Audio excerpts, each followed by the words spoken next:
भाजपा वाला और 15 अगस्त को उसको जेल से बरी कर देता है। आज की इस बैठक का मुख्य उद्देश्य क्या था?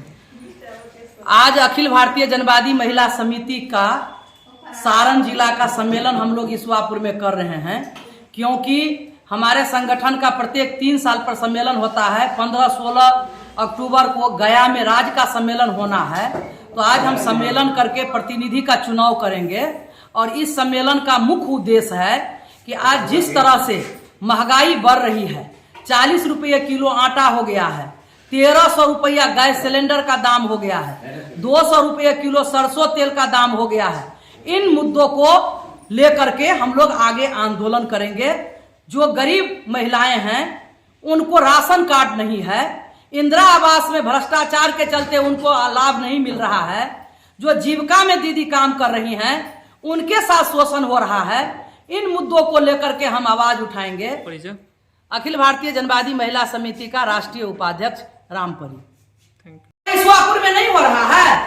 अभी तो 2 महीना पहले एक लड़की के साथ दमंग लोग बलात्कार किया घर में घुस करके, और वो छुप करके महिला समिति की नेता गीता सागर के पास गई, वो न्याय दिलाने के लिए लड़ने का काम की।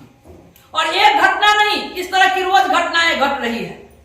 रोज हम देख रहे हैं कि लड़की स्कूल जाती है, उसके साथ छेड़खानी होता है, उसका गलत ढंग से वीडियो बनाया जाता है और उसको धमकाया जाता है कि हम जो कह रहे हैं अगर वो तुम नहीं करोगी तो वीडियो वायरल कर देंगे, तुमको जो है अपमानित कर देंगे, बदनाम कर देंगे, तुम्हारी शादी नहीं होगी, तुम कहीं मुंह दिखाने लायक नहीं रहोगी। और वो लड़की मजबूरी में उसके चंगुल में फंस जाती है। हमको बराबरी का अधिकार मिले। एक तरफ एक पहिया को हम घर के अंदर रखते हैं, दूसरी पहिया रोड पर हम डुगराते हैं। तो जब तक दोनों पहिया, गाड़ी का दोनों पहिया अगर नहीं डुगरेगा तो हमारी देश का विकास, ना हमारे परिवार का विकास, ना हमारा गांव का विकास हो सकता है। इसलिए दोनों पहिया डुगरे, इसके लिए हम समानता की बात करते हैं और समानता के लिए लड़ाई लड़ते हैं। और जनवादी महिला समिति हम लोग इसलिए बनाते हैं कि महिलाओं के ऊपर तरह तरह का शोषण है। घर में बेटी पैदा हुई तो शोषण, पैदा हुई शोषण शुरू कि लड़की पैदा हुई, शादी करने जा रहे हैं तो फिर सर झुकाकर दहेज देने की बात आती है। उसके बाद जब ससुराल गई तो ससुराल में उसको ताना दिया जाता है। तो तमाम जो औरतों के ऊपर शोषण होता है उनके खिलाफ हम लोग इस संगठन के द्वारा लड़ते हैं।